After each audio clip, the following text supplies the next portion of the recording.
Hey, this TK Irish at Kennerk Podcast. And we got St. Patrick's Day coming up, and we are getting people sending us letters, reaching out to us because they're not really quite sure how to handle all this excitement. So I wanted to share this letter with you real quick. Dear Douglas, the neighbor, and TK Irish, I have a nightmare scenario going on here in my life, and I hope maybe you could point me in the right direction on how to do this. I recently moved to Chicago for a job, and my boss, Colleen, has invited me to her home to celebrate St. Patrick's Day. Well, the problem is I'm from Southern Alabama, and we never celebrated St. Patrick's Day. We never talked about St. Patrick's Day. So this is a whole new experience for me. And, that's my boss, and I don't want to screw things up. So I was wondering maybe if you could give us some pointers or some tips on what I could expect. Dear Southern Alabama, thank you so much. Well, yes, that can be a bit alarming situation for you if you're not quite sure of what you want to do. So what you want to do is you want to follow these 3-4 rules I want to point out to you. First of all, when you walk in, they're going to say, would you like a drink? And you'll probably say, nah, not really. I'm not a big drinker. Well, what they hear is, I'd love to have an Irish whiskey on the rocks, and I need it fast. So you can't argue that. They're going to put it in your hand. But what I want you to notice is when you're looking around trying to get the landscape of the party is that the bartenders, these are not grown adult bartenders. These are 10, 11-year-old kids, boys usually, that tend bar. That's the way it works. They're going to be making drinks, pouring wine, whatever you want. They're set up to go for it. And don't be surprised that towards the end of the evening, a tip jar shows up because, hey, what can you say? The kids want to get paid for their services. And what you're going to have is another sighting is maybe a couple nuns sitting off to the side with their cup and saucer with their little China tea cup coming and going. And you're going to think, well, isn't that sweet? A couple nuns over there having tea, talking with everybody. You're wrong. They're sipping Irish whiskey. But they have a little decorum that they got to follow. No one's going to go to the Father O'Malley after Mass and go, I saw a sister drinking out of the whiskey bottle. No, that's okay. Everybody knows what the drill is. So one thing is going to happen, and you just got to prepare yourself. Stories. There's going to be a lot of stories. And every hour, the stories are going to get a little bit louder, and a little bit louder. By mid-evening, you're going to start hearing things like, this is a legendary tale involving our distant cousin from Tipperary Springs. Or how about heroic granddad during the war? At least one story is going to begin with, now, I'm not saying this is a miracle, but. So accuracy is optional on these stories. Entertainment is guaranteed. So remember that. Don't get the facts mixed up with a good story. Another thing they're going to do is they're going to bring you into the fold immediately. You're part of the family now. Colleen said you work together. You're a great person. So don't be surprised by the end of the evening. You've been introduced to cousins on FaceTime, told you had great bones, and they're going to tell you, don't make any plans for Christmas in 2026 because you're coming over and we got a place set for you. Resistance is disrespect. So, got to pace yourself because these people get pretty wily. I was saying, you want another drink? How about a freshen up? Even though it's only about half full, because they're going to just try to make sure you're entertaining yourself, especially when they know this is the first time for celebrating St. Patrick's Day. So if you don't have fun there, it's your own fault. Now, Doug the neighbor, I think you've celebrated a St. Patrick's Day party or two over the years. Tell us about the first time that you went over to a true Irishman's home for a party. TK, so good to see you again. And today is our 65th podcast, and it's just amazing that we are doing this and you're giving good advice to how to handle a St. Patrick's Day party. I've been to many St. Patrick's Day parties, and St. Patrick's Day is this year, and we will do a podcast on March 17th. So we'll do it, and hopefully I can survive that. Now, a little Dallas trivia. I used to celebrate St. Patrick's Day at the old Nick Farley Lounge down there on Lemon and Oak Lawn. I Remember? I want to say I remember that place, but that's not a kind of place you walk out of remembering, you know. But you had a great time. You know, at one point when you walked in, the crowd was great, conversation was lively, and you just knew that pace yourself. But you know what happens when that happens. And it was below the old Lucas B&B coffee shop. So you could actually party all night, go on upstairs for some bacon and eggs and coffee, and spend your weekly paycheck there at both places. Yeah, see, what a great place.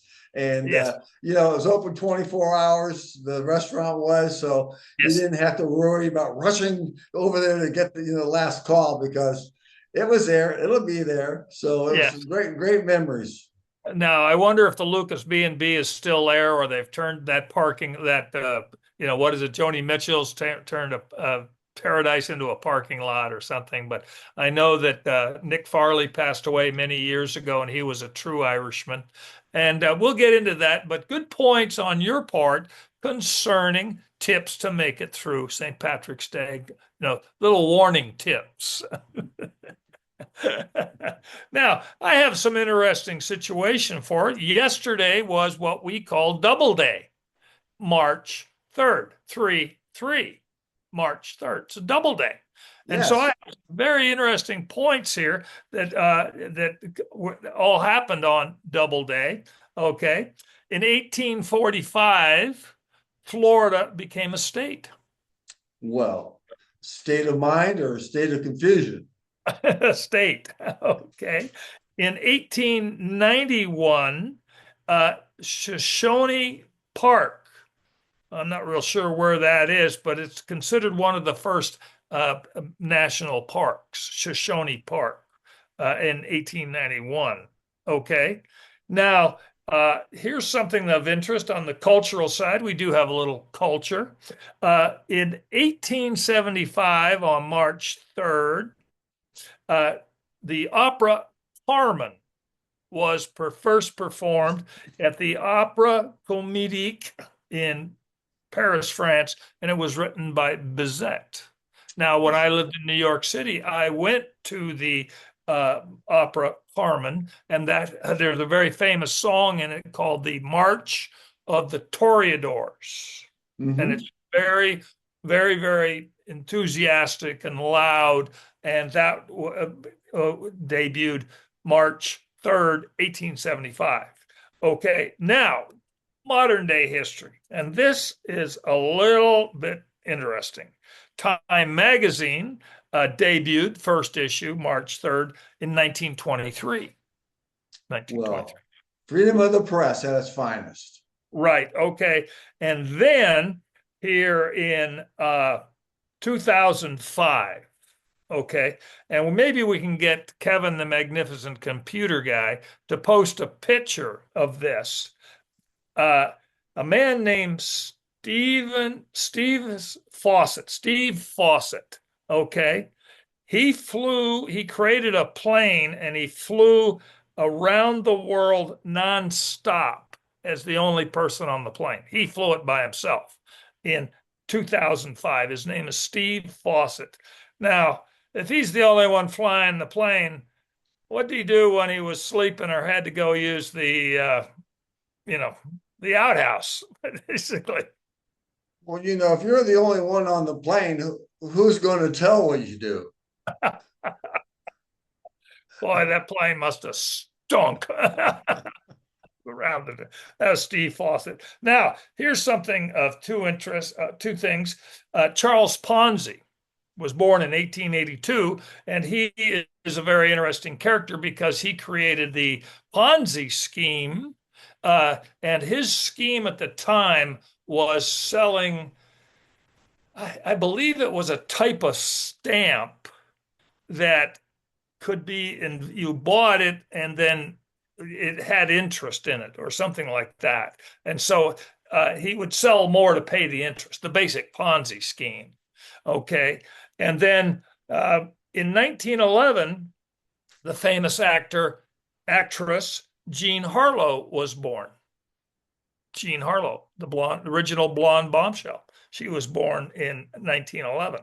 So I find that very, very interesting that Doubleday, March 3rd, these things happened. Very random. Opera, flying, actors, cheaters, parks, states, very, very random. I remember Jean Harlow. I mean, I don't remember Jean Harlow, but over being a student of history and things of that nature, that she was the original bleach blonde bombshell, Yes. And tragically, she died at a very young age of liver complications or something like that. Very, very interesting gal. Now, let's move on to something more financial that we do every month. And this is the 4th of the month. So it's the first, our podcast for the month. You know that I do something called the Austin Boomtown Stock Index. Okay. Yes, I do. It's very, very accurate, very insightful. Yes. Okay. There are now, again, I am not a financial guru, but I do like playing with numbers. I have to check them 10 times. I have my $4 calculator here constantly, so there you go. And I started this a couple of years ago. And what it is here in awesome Austin, Texas, there are 7 publicly traded companies that are based here. So that's why it's the Austin Boomtown Stock Index, because Austin is a boomtown. It truly is a boomtown. So I started this index, and it comprises of 7 companies: Cirrus Logic, Dell Computers, Digital Realty, Oracle, Silicon Labs, Tesla, and Yeti. So 1, 2, 3, 4. 4 of the 7 companies are well known. The others are what we call tech companies. We have no idea what they do. That's what we have no idea what they do. That sort of stuff. So what I do is I take the stock index or the price on the 1st of the month and then total it on up and then divide by 7. That gives me an index, and I can compare it to the 1st of the year, January, and the last month. Now, here is something of interest. That index, since January of 1st of 2026, has grown 3.4%. Okay. And then since last month, it's gone up 5.8%. Wow. So that's impressive information. Yes. And so I am not a stock guru or recommending anything, but if you're into stocks, just kind of something cool to look at. Yeah. Yeah. So you never can tell, you penny saved, penny earned, how that adds up, but yeah. And the credit card, you take the credit card and you blow $50. So you saved a penny and you blow $50. Yeah. So that's pretty much what I have today. Now I understand you got something really, really interesting.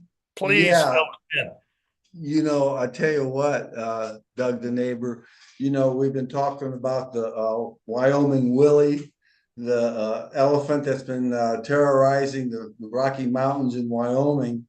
And I've been getting some feeds in from some people of they're out there looking for sighting. And I got some from our mountain man, Steve. He is now Wyoming Willie is an elephant. It's a legendary elephant out there, and people don't believe it, but it actually exists. Yeah.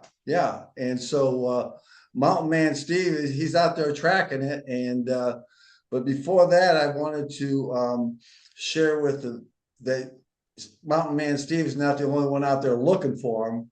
So check this out right now.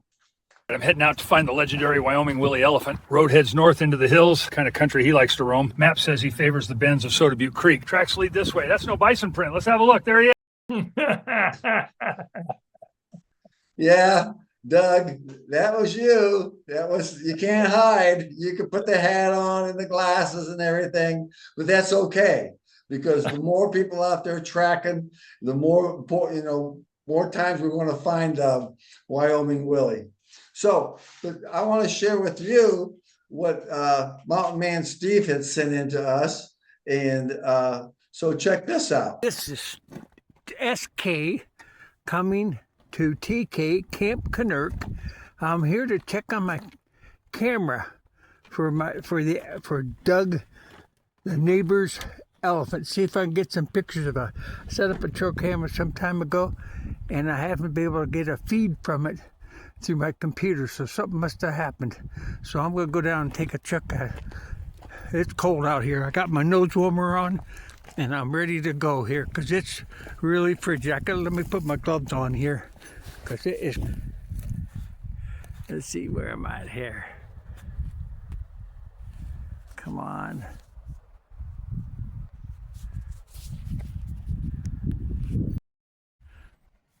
Okay, we're back on the trail, looking to see if he's been through here. Oh yeah, look, here's a track right here. Look at the size of that thing. Oh, can you see that? Oh my goodness. Let me get over here so you can see it. There's some more right here. There's another one right here. He's been through here. He has been through here. I'm gonna go find that trail camera because he has been here. Let's see. Oh, here.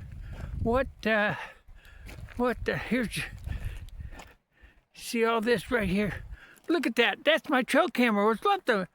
He has not only destroyed it, he has taken a dump on it. Oh my goodness.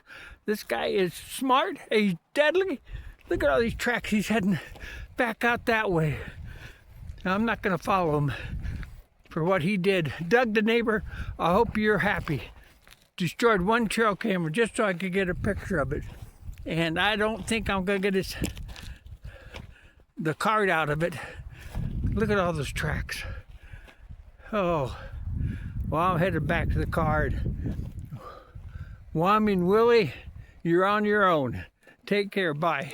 Wow, did you see Steve out there? I mean, he is doing it, man. He is out there tracking, but that Wyoming nose warmer, now that's $1 million idea if I've ever seen one. I mean, yes, and it's made from buffalo hair, and it's the Rocky Mountain nose warmer. Okay, here you go, nose warmer, and it was created by Jacques Saint Jacques up in Wyoming to help in tracking Wyoming Willie. Okay, so Steve was kind enough to send this from him. And what is the website? Could we post? Could Kevin the Magnificent? We'll post that. We'll post the website on there and a picture of the plant. Yeah. Okay. So because cold weather's coming, and if you're going to go hunt the Wyoming Willie, this is what you need. Buffalo. It's made from buffalo hair, and it's really soft. I've never been this close. Very soft, yeah. And he started making those years ago. And you go up there in Wyoming during the winter time, you see people all over the place with skiing. They're wearing them. If they're out there working out in the fields, everybody's wearing them. So it's very important piece of apparel for people out there in the Rocky Mountains. Up in Wyoming, I can see it. I can understand it. Oh my gosh. So TK, this is beautiful. And let's give a shout out to Mountain Man Steve for sending this to us and letting us know. And of course, my curiosity got me to go on up there and look, and I'm going to have to go back, and see if I can't find Wyoming Willie. Yeah. So just a little point of reference. When you go back, in the wintertime, make sure you have your nose warmer on when you get off the plane, because all the locals will know that, hey, this guy's okay. He's not a tourist. He's not some yahoo from the East Coast. So this is, they see your nose warmer. That's that they're going to Yeah. give you thumbs up. And I wouldn't be surprised if you walked in the bar with one on, they wouldn't buy you an adult beverage. Yeah, there you go. There you go. And that's Mountain Man Steve's up there in Lander, Wyoming. Yes, that's correct. Okay. All right. And they're beautiful people up there. And I'm ready. TK, I'm ready. Well, let's fire it up. Let's get going, buddy. All right. That's what I got today. Play ball. Aaron, go brawl.